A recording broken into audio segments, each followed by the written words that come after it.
let's talk about Lord of the Rings of Power, because I'm a big Lord of the Rings fan and I got a lot of stuff to get off my chest. Now, Lord of the Rings, anyone that knows me knows that the Lord of the Rings trilogy, my favorite films of all time. I attribute those films, they're the reason that I'm into films like I am today. Like, it started with Jurassic Park and some other films when I was younger that kind of piqued my imagination. But by the time I got to Lord of the Rings, when that came out in 2001, that shot my imagination up, but also my interest in filmmaking just burst into existence back then. And like, I never looked back since. Like, those behind the scenes documentaries that came out with the extended editions taught me so much about the filmmaking process and made me really appreciate the art of filmmaking and really take an interest into it. So Lord of the Rings is a big deal for me. Now, when this show was announced, I was skeptical, I'm gonna be honest. And I think a lot of people were skeptical. I don't think anyone wasn't, to be honest. Amazon spending all this money, buying the rights. I can't remember if they announced that it was gonna be set during the Second Age initially. But everyone was kind of thinking, what are they going to do here? Are they like remaking the film? Because originally when they, I think when they announced it, yeah, it was just called the Lord of the Rings TV show. And it's like, what are they doing there? But as time's gone on, I mean, that was like 5 years ago when they bought the rights, I believe, and announced the show. So it's been a long time coming. And as time's gone on, it's been exciting to know that, we're going to return to Middle Earth. But then the trailers started to come out. And if I'm being dead serious, when the trailers came out, kind of put me on edge a bit because they didn't really work for me. And for a number of reasons, it didn't feel like Middle Earth, and the characters just didn't seem, I don't know how to describe it. Like, they just didn't seem right. Like, in the sense that, from a writing standpoint, because I know there's a whole lot of racism and misogyny going on right now. I'm not talking now, I'm talking from a character standpoint of the writing. The trailers did not highlight the writing very well at all. Didn't really give us any idea of what the story or plot lines are really going to be in the show either. So the trailers ended up feeling pretty hollow to me. But of course, I was there 2 a.m. on, Friday morning for the premiere. Sat down to watch it. And I must say, like, within the first 5 minutes, this show blew my mind with its visuals. Now, this show, of course, is the biggest, most expensive television show ever made. Amazon spent north of $460 million on this one season. I think they've committed $1 billion to 5 seasons of the show. So they bet big on this.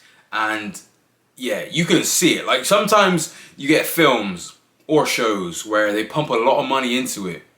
And I think the MCU is getting guilty of this nowadays, actually. If you look at something like Thor: Love and Thunder, they pump a whole lot of money, because Thor: Love and Thunder is one of the most expensive films ever made. I'm sure the budget of that's north of 250 million, maybe even close to 300 million.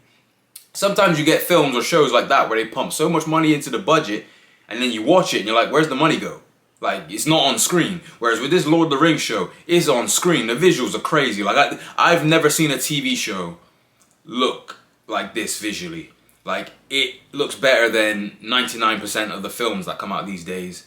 And that's in terms of its visual fidelity and the visual effects themselves, but also the art direction and the vibrancy of the picture. Like, I was really impressed with the visuals. This review, I'm probably going to keep it kind of spoiler free. But the opening prologue, this show starts with a prologue, very reminiscent of the Fellowship of the Ring. Starts with like a 10 to 15 minute prologue, and wow, like, one of my favorite things, when I was a kid, when I was 9 years old, so Return of the King is my favorite film of all time.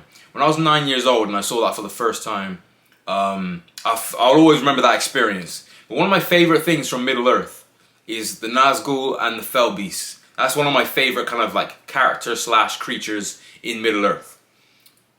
When that camera, in the prologue, you're getting your little kind of description of what's going on, and they name drop Middle Earth, and you're like following this map as it's trailing up to show you where the locations are.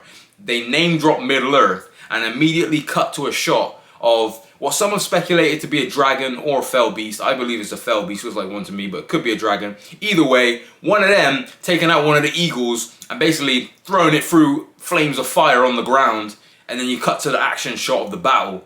And that one shot there, this is 5 minutes into the show.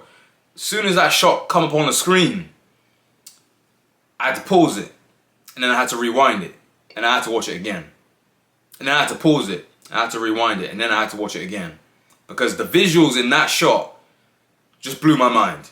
Like, for television, for film, whether it was film or television, it would have blown my mind. But the visual, the way it was framed, the shot looked like art. Like, it just looked like a piece of art. And I can say that about a lot of the shots and the overall cinematography in this show. A lot of it looks like art. And then I seen someone post online the concept art for the show, and it looks no different from the shots. Like, I couldn't, if a quick glance, I couldn't tell that it was concept art I was looking at. I just assumed it was the shots because the shots in the show looked that great. I was really impressed with the visuals, like really impressed.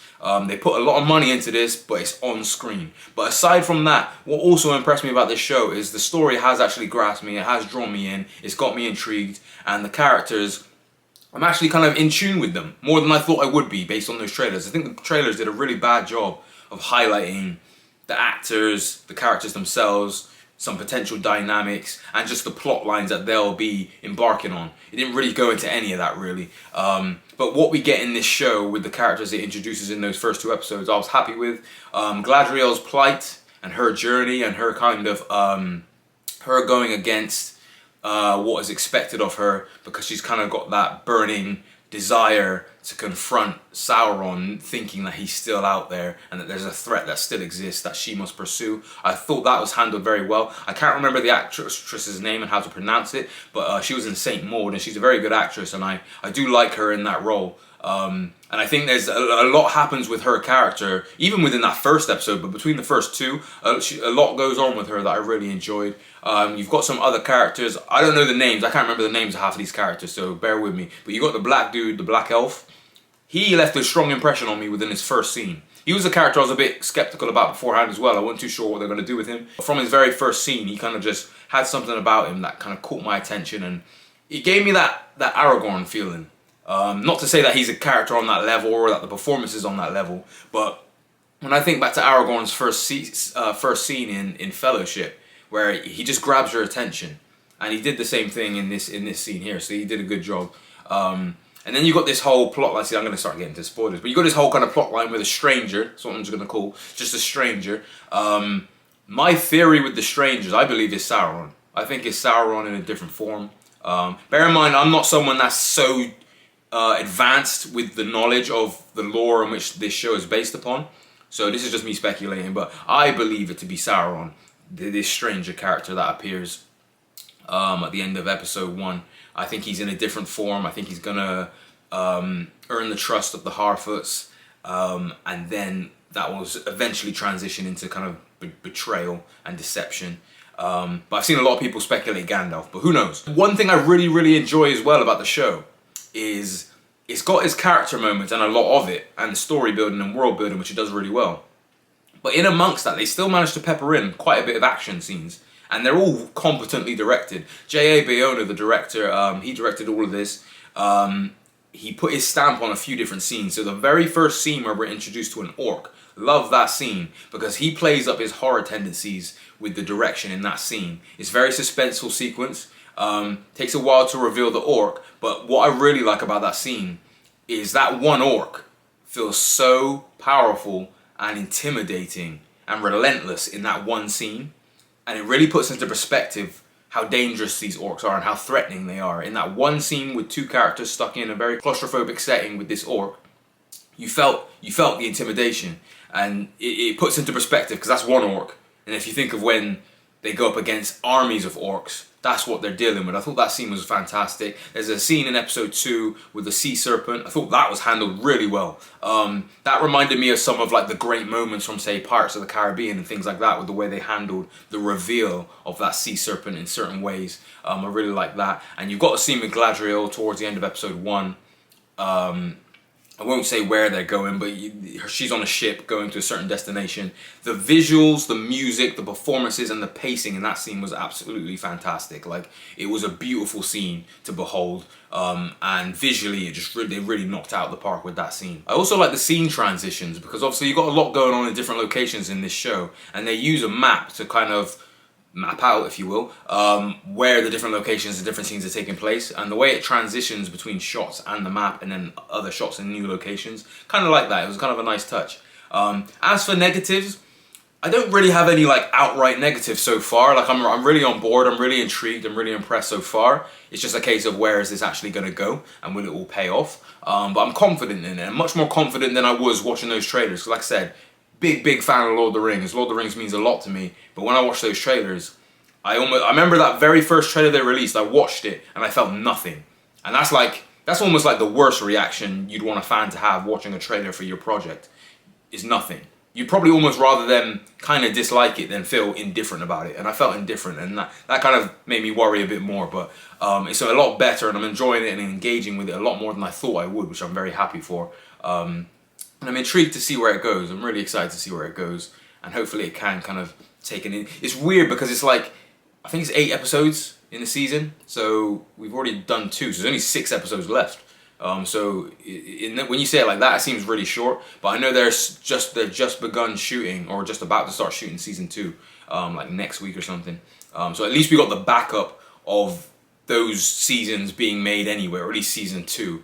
So we know it's going to continue to go somewhere and not just be cut off.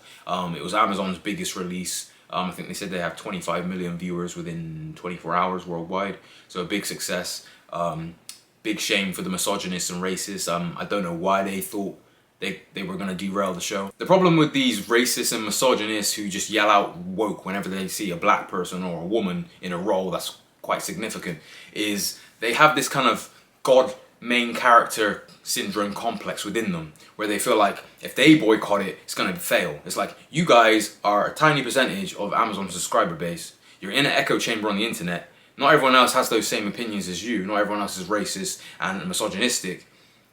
It's very, very naive and delusional to believe that that pocket of people that they're within would derail a show like this with a name attached like Lord of the Rings. Like they would be able to derail it just because they're boycotting and they're unhappy. Man, them people are fools. But anyway, I enjoyed the show a lot, as you could probably tell. As a Lord of the Rings fan, it's got me engaged. And I'm looking forward to seeing what's happening next. Comment below, let me know your thoughts if you enjoyed the show, or just anything about it. If you disliked it, let me know why. Hit the subscribe button if you're new here, because I'm probably going to review every other episode. If not, then just the full season as a whole. And I do lots of other content on here, and I've got a lot more content that I'm planning as well, based on movies, music and video games. Hit the like button if you enjoyed the video, and yeah, subscribe, and I'll catch you guys very soon.